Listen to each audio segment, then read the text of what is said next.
Hola, yo soy Iván Sadovchi y les voy a hablar de acciones de grupos finitos en dos complejos contráctiles. Bueno, todo esto empieza con un resultado de ser que dice que toda acción de un grupo finito en un árbol tiene un punto fijo. A raíz de esto, como un árbol es un uno complejo contráctil y también es lo mismo que un uno complejo acíclico, es razonable que nos preguntemos si se puede extender a dimensiones más altas este resultado. Y bueno, resulta que hay una acción de A5 en un 2 complejo acíclico sin puntos fijos. Este 2 complejo se construye así. Tomamos la 3 esfera homológica de Poincaré, que es un dodecaedro sólido donde identificamos las caras opuestas con un giro de 2π/5. Esto es una 3 variedad con la misma homología de una esfera, pero con π1 no trivial, tiene π1 de orden 120. Ahora, a este 3 complejo le podemos sacar la 3 celda y nos queda un 2 complejo acíclico donde actúa 5 sin puntos fijos. Entonces, si reemplazamos por n complejo acíclico, ya falla para dimensión 2 esta generalización. Bueno, y a su vez, tomando el join de este 2 complejo que les conté recién con una órbita libre de A5, nos queda un 3 complejo contráctil con una acción sin puntos fijos de A5. Entonces, la generalización poniendo n complejo contráctil falla a partir de 3. Pero para 2 podría llegar a valer esta generalización. Y de hecho, lo que conjeturaron Casacuberta y Dix en el 92 y se preguntaron a Schwager y Segev en el 93 es si toda acción de un grupo finito G en un 2 complejo contráctil tiene necesariamente un punto fijo. Casacuberta y Dix no le pedían compacto al X y a Schwager y Segev sí le pedían compacto, por eso esta hipótesis. Bueno, les voy a contar qué cosas se sabían hasta ahora. Lo primero lo probaron Casacuberta y Dix en el 92, y es que vale para grupos resolubles. Lo que hicieron fue ver que, dada una acción de ZP en un acíclico, el conjunto de puntos fijos resulta cíclico. Entonces, después tomaron la serie de composición, donde todos los factores son ZP, distintos ZPs, y por inducción obtienen un punto fijo. Acá usan nada más que es acíclico. La contractibilidad realmente no se usa en esta demostración. Bueno, Segev independientemente probó lo mismo, que vale para grupos resolubles, y también lo probó para los grupos alternantes cuando n es mayor o igual que 6. Para esto, de nuevo, usó la ciclicidad, pero no que el π1 es trivial, o sea, no usó realmente la contractibilidad de X. Por eso es que el resultado es para n mayor o igual que 6 y no para 5. Posteriormente, Schwager y Segev probaron que muchísimos grupos no pueden actuar sin puntos fijos en un 2 complejo finito y acíclico. Acá usaron la clasificación de los grupos finitos y simples, y muchísimo significa que si no aparecen ciertas familias de grupos de tipo Lie y rango 1 entre los factores de composición, entonces hay un punto fijo. Luego Segev probó que vale con una hipótesis muy fuerte en X, que es colapsabilidad. Colapsabilidad es más fuerte que contractibilidad, es algo más bien geométrico. Bueno, con esta hipótesis vale para todos los grupos. Y posteriormente, en 2002, Oliver y Segev clasificaron los grupos que actúan sin puntos fijos en un 2 complejo acíclico. Esto fue un avance muy grande y es prácticamente lo último que se había hecho sobre el tema hasta hace muy poquito.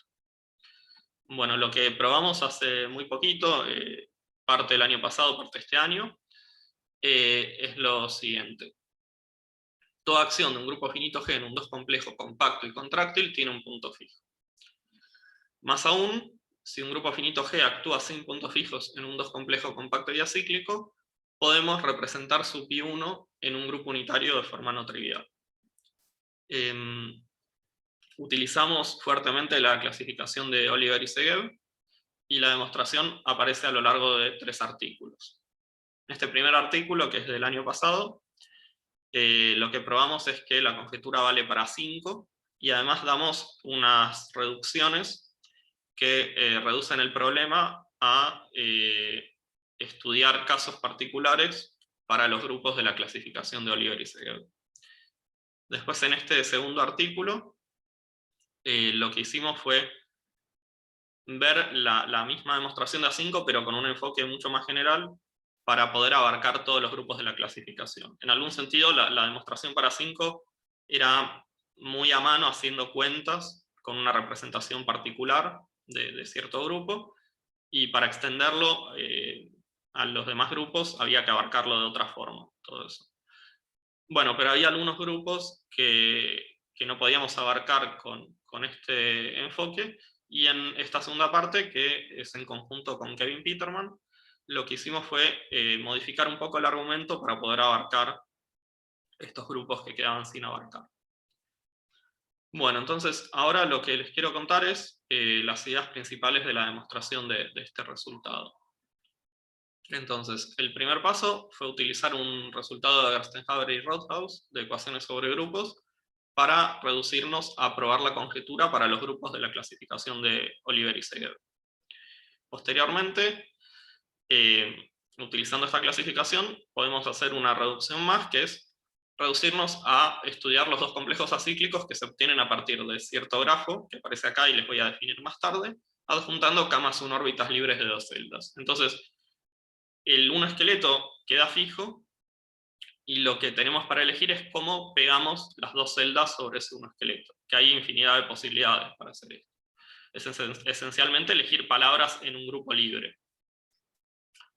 Bueno, y más aún después lo que tenemos que hacer es utilizar teoría de Basser para transformar este problema de elegir caminos en un grafo a un problema de elegir palabras en cierto grupo, y estudiar los cocientes de este grupo gamma por esas palabras. Entonces, una vez hecho esto, ahora queremos ver si hay un cociente de gamma por ciertas palabras que cumple algo. Y para estudiar estos cocientes, lo que hacemos es construirnos un montón de representaciones de gamma. Estas representaciones están parametrizadas por una variedad diferenciable m. Y estudiando esta construcción, después lo que podemos ver es, haciendo un argumento de grado topológico, que hay una representación de todas estas que forman M que cumple lo que queremos. Bueno, esa es la idea general. Ahora voy a ir un poco más en detalle. Para la primera reducción, les voy a contar en qué consiste la clasificación de Oliver y Segel. Tiene dos partes. El teorema A dice lo siguiente: dado un grupo finito G, hay una acción esencial y sin puntos fijos de G en un 2 complejo finito y acíclico, si solamente si G es alguno de estos grupos simples. Los PCL2 en un cuerpo finito de 2 a la K elementos, PCL2 para un cuerpo finito de Q elementos donde Q satisface alguna de estas congruencias, o los grupos de Suzuki que están definidos en un cuerpo finito de 2 a la K elementos, con K impar.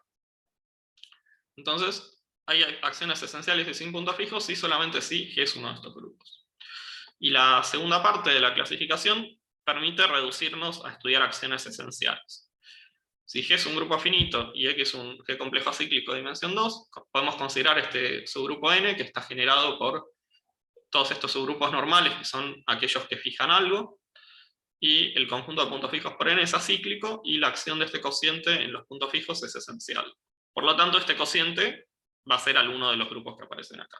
No les dije que es esencial, no importa realmente para esto, la definición está acá, ¿no? Pero lo que importa es que podemos considerar este grupo y reducirnos a una acción esencial, que son las que entendemos. Bueno, entonces ahora sí, con esto puedo contarles la primera reducción, que, como dije, utiliza el teorema de Gerstenhaber-Rothaus. Voy a contar un poco de qué se trata esto. Una ecuación sobre un grupo G es una palabra en este producto libre de G y un grupo libre en R generadores, X1, XR, que se llaman las ecuaciones, las incógnitas. Ahora, lo que dice el teorema es que un sistema independiente de R ecuaciones y R incógnitas con coeficientes en un grupo de Lie compacto y conexo G admite una solución en G. Entonces, ¿qué significa que el sistema sea independiente? Bueno, podemos formar una matriz que en el lugar IJ tiene el exponente total de la variable XY en la jésima ecuación. Entonces, si esa matriz tiene determinante no nulo, es una matriz cuadrada, ¿no? Decimos que el sistema es independiente. ¿Y qué significa que admite una solución? Bueno, que podemos encontrar elementos x1, xr en este grupo del IG que satisfacen todas estas ecuaciones. O sea, tales que al evaluar las palabras, las ecuaciones en esas incógnitas siempre nos da el neutro del grupo. Bueno, entonces, con esta condición de que el sistema es independiente y en un grupo de Lie compacto y conexo se pueden resolver sistemas. Entonces, la primera reducción es que para probar el resultado principal, basta verlo para los grupos de la clasificación de Oliver y Segel. Entonces, empezamos con un G complejo finito y acíclico de dimensión 2 sin puntos fijos. G es cualquier grupo finito. Y ahora consideramos N como en el teorema de B de Oliver y Segel. Entonces, ahora podemos considerar la acción de G sobre N en este dos complejo acíclico, que resulta esencial, y por lo tanto G sobre N es un grupo de los que aparecen en el teorema A. Bueno, pero estamos asumiendo que el teorema principal vale para los grupos del teorema A. Entonces, hay una representación no trivial del pi1 de este dos complejo I en un grupo unitario. Y ahora podemos escribir al pi1 de X como el producto libre del pi1 de I con este grupo libre en R variables, dividido por el normal generado por R palabras. Bueno, esto da un sistema de ecuaciones. Podemos empujar los coeficientes vía esta representación al grupo unitario, y por el teorema de Gerstenhaber-Rothaus, esto lo podemos extender a una representación del pi1 de X. Entonces, esta es la idea de la demostración de la primera reducción. Prácticamente conté toda la demostración. Y ahora, bueno, vamos a la segunda reducción. Para esto tengo que contar un poco más en detalle la clasificación de Oliver y Segel y los ejemplos que construyeron. Entonces, para cada una de las tres familias dieron un conjunto de ejemplos. El primer conjunto es para los PCL2Q, para un cuerpo de 2 a la K elementos. Entonces, los ejemplos que construyeron tienen 3 órbitas de vértices, 3 órbitas de aristas y una órbita libre de 2 celdas. Algo importante, más adelante va a ser importante, es que para una de las órbitas de vértices el estabilizador es un subgrupo de Borel. Los demás estabilizadores son diedrales para los vértices y cíclicos para las aristas. En este caso, ahora hay 4 órbitas de vértices, 4 de aristas. El estabilizador, de nuevo, de una de las órbitas de vértices es un subgrupo de Borel. Aparecen otros grupos acá, aparece A4, y grupos cíclicos y un Z2 por Z2. Y en la tercera familia de ejemplos, bueno, de nuevo, hay 4 órbitas de vértices, 4 de aristas, y el estabilizador de una órbita de vértices es un subgrupo de Borel. De nuevo hay una noción del subgrupo de Borel también para los Suzuki. Bueno, estos son los ejemplos. Ahora, con esto ya les puedo definir este grafo que había aparecido antes. El grafo de Oliver y Segel, X1 SG, es el 1 esqueleto de cualquier G complejo acíclico y sin puntos fijos de dimensión 2, como los que construyen Oliver y Segel en estos ejemplos que les mencioné recién. Además podemos considerar una variante de este grafo que se obtiene adjuntándole K órbitas libres de unas celdas a este grafo. Bueno, ahora, una pregunta razonable es si este grafo, incluso este, son únicos en algún sentido, ¿no? Porque hay bastante libertad en cómo se pegan las 1 celdas sobre las 0 celdas, y entonces podría no ser único. Bueno, en algún sentido sí es único, salvo equivalencia homotópica equivariante. En ese sentido es único.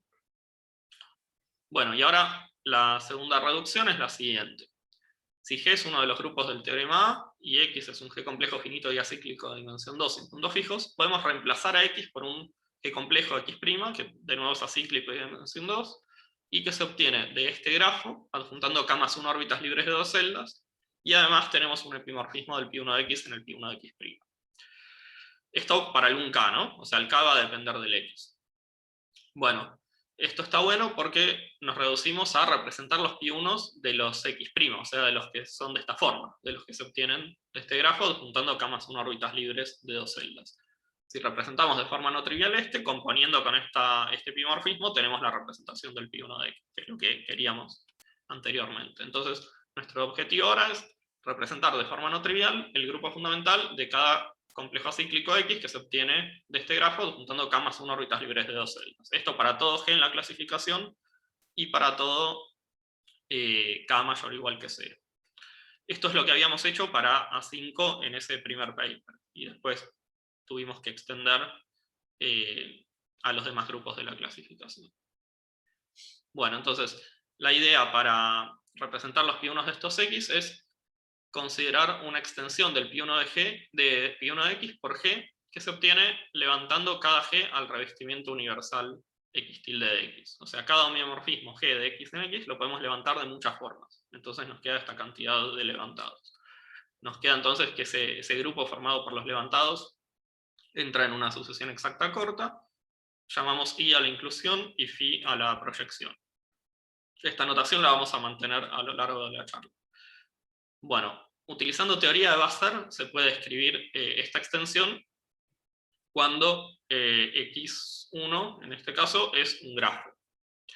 Ahora, Ken Brown probó algo más general, que es, bueno, incluso si esto no es un grafo, si tiene celdas de mayor dimensión, hay un resultado similar.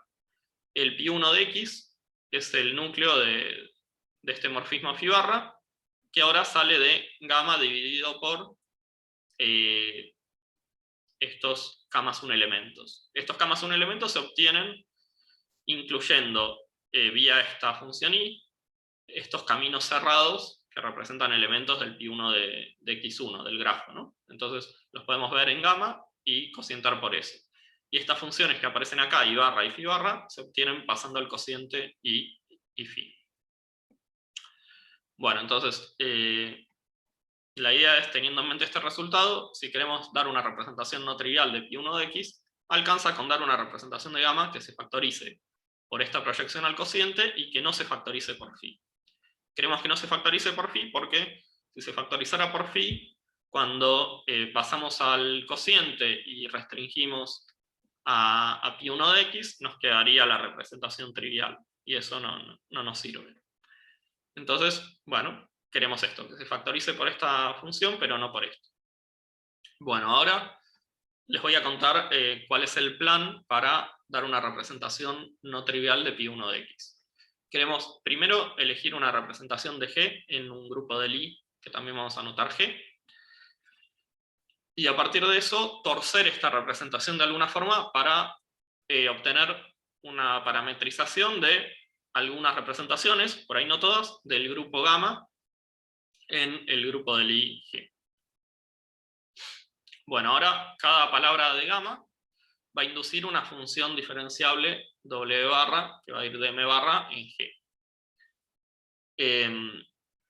Esto es simplemente evaluar. Cada uno de estos puntos es una representación. Fijada una palabra, podemos evaluar en esa palabra y nos da un elemento de G. Bueno, el paso siguiente es probar que hay un único punto en M barra, tal que la representación correspondiente se factoriza a través de Phi. Entonces, esa representación no nos va a servir. Porque, bueno, va a pasar al cociente y se va a restringir, pero va a dar la trivial, ¿no? Bueno, pero ahora podemos considerar esta función W barra, cuyas coordenadas vienen inducidas por estas K más 1 palabritas. Bueno, ahora si obtenemos un punto en M barra que vaya a parar a 1 al aplicarle W barra, pero que no sea 1 barra, vamos a tener la representación que queremos. Entonces basta garantizar que hay otro punto que va a parar al 1 vía esta función. Bueno, si tenemos suerte, las variedades estas van a ser orientables y conexas y de la misma dimensión. Entonces eso ya nos permite hablar del grado de esta función W barra. Bueno, lo que se puede probar en esta construcción es que 1 barra es un punto regular y además que W barra tiene grado 0.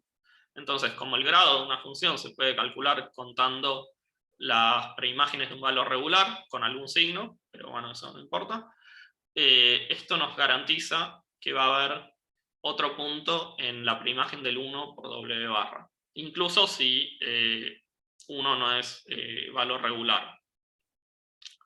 Bueno, entonces ese punto tau barra, que es distinto de 1 barra, que va a parar al 1, al pasar al cociente y restringir, nos da la representación que queremos. Bueno, esto generaliza un poco lo que había hecho antes para A5.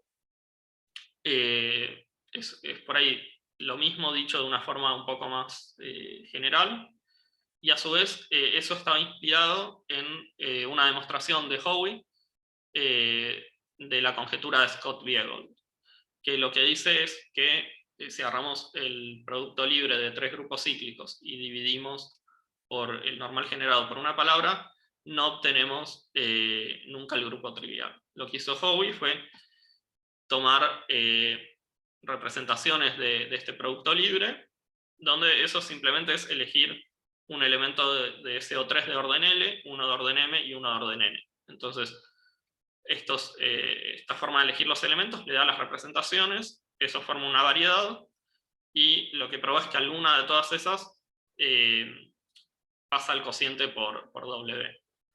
Entonces, encontró la representación no trivial de esa forma. Y eso también lo hizo con un argumento de grado topológico.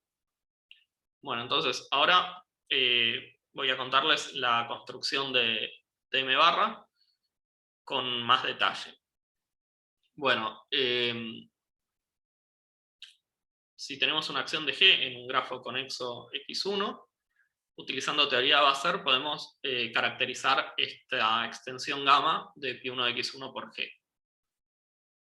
Entonces, para esto tenemos que elegir un conjunto B de representantes de las órbitas de vértices y un conjunto D de representantes de las órbitas de aristas. Elegimos un vértice distinguido B0 en B. Bueno, ahora el grupo gamma es el cociente de este producto libre por ciertas relaciones. En el producto libre tenemos un generador por cada arista, por cada representante de las órbitas de aristas, y una copia del estabilizador de B para cada B en B. Bueno, ahora, si elegimos una representación de G en un grupo del IG, por ahora no le pedimos nada, podemos armar este espacio M, que es una variedad, y es el producto de los centralizadores en G de las imágenes de los G sub E por la representación ρ0 que elegimos. Hay una forma de asignarle a cada punto M una representación de gamma en G. Y todas estas podemos pensar que se obtienen torciendo ρ1. ρ1 resulta igual a la composición de phi con ρ0. Este 1 de acá es simplemente el punto cuyas coordenadas son 1. Y bueno, esto es en algún sentido diferenciable, esta forma de asignarle a cada punto M una representación, porque al evaluar obtenemos que cada palabra W en gamma induce una función diferenciable de M en G. Ahora, esta construcción tiene un problema y es el siguiente. Hay distintos puntos en M que dan la misma representación y eso molesta. Entonces, lo que hacemos es considerar este grupo H, que es el producto de estos centralizadores, donde B recorre los vértices que no son B0. Bueno, este grupo H actúa libremente en M y podemos considerar este cociente, que de nuevo es una variedad, y es M barra, ese cociente. Y la estructura pasa a ese cociente, o sea, de nuevo hay funciones inducidas que resultan diferenciables. Bueno, ahora, entonces esta es la definición de M barra, y una de las cosas que queríamos es ver que hay un único punto tal que la representación correspondiente se factoriza por phi. Bueno, con esta hipótesis que vale en las aplicaciones y tomando G ya directamente dentro de un GLM de C, si la restricción de ρ0 al estabilizador de P0 es una representación irreducible, entonces vale la unicidad.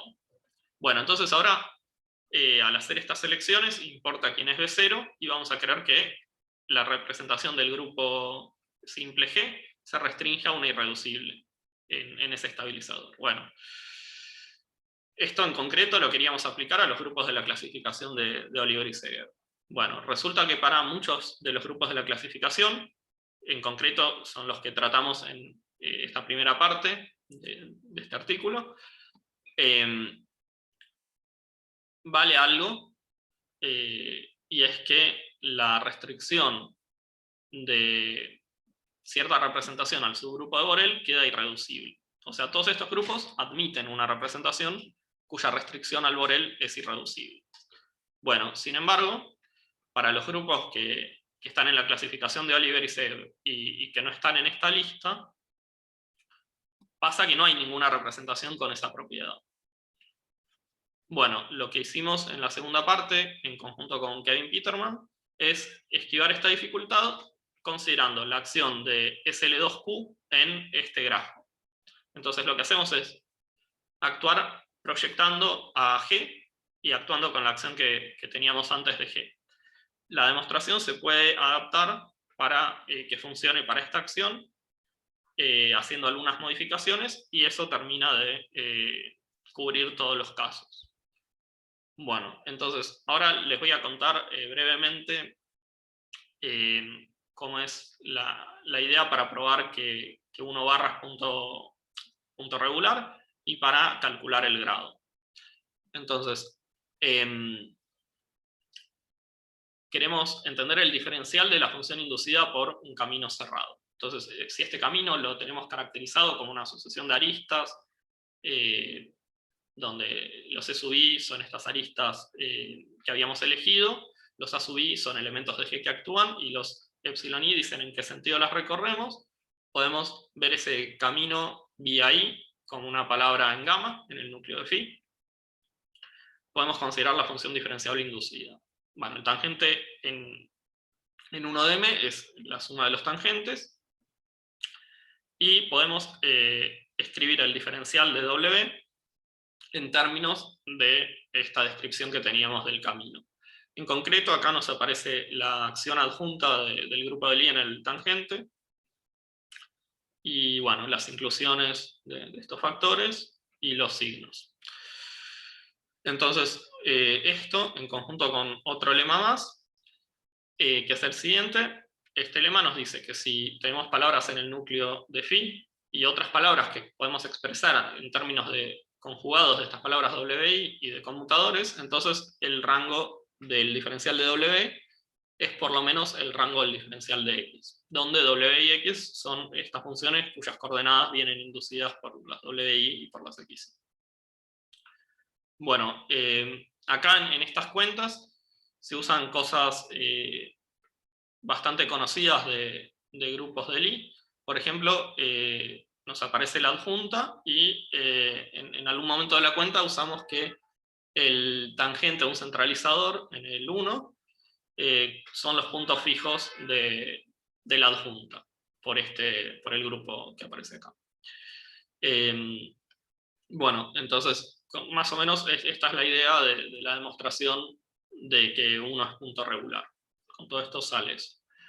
Y para concluir, lo que nos falta es ver que el grado W barra es 0. Entonces tenemos la función W barra, y una palabra WI en gamma es un producto de factores que son o bien estos generadores XC con algún signo, o bien estos elementos que vienen de los G sub B, incluyendo en ese producto libre.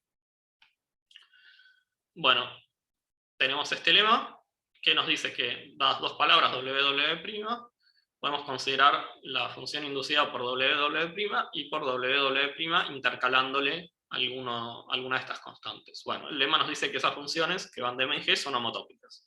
Pero más aún, si este centralizador resultara conexo, las funciones inducidas en M barra son homotópicas. Esto lo necesitamos para que la homotopía sea H equivariante. Si no, no podemos garantizar eso.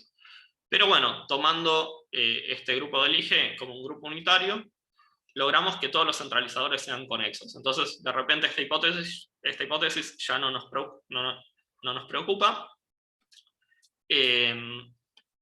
Y entonces nos permite asumir que los WI son palabras en los XC. Bueno, el resto del argumento sigue siendo construir homotopías y homotopías H equivariantes. Y la idea es, bueno, deformar la función que tenemos, de modo que al deformar quede una función que no sea sobreyectiva. Entonces eso garantiza que el grado sea 0. Y para esto usamos un poquito de teoría de representaciones, cosas bastante estándar, y argumentos geométricos para deformar y que se intersequen mucho conjugados de ciertos centralizadores. Entonces eso garantiza que un producto bastante grande, de repente los factores colapsen y quede un producto de menos cosas, y por lo tanto la dimensión sea más chica. Bueno, entonces esa es la idea para ver que el grado es 0. Las referencias de lo que les conté son las siguientes, estas y estas. Y bueno, gracias. Recuerden que si quieren hacer preguntas pueden hacerlo vía el foro.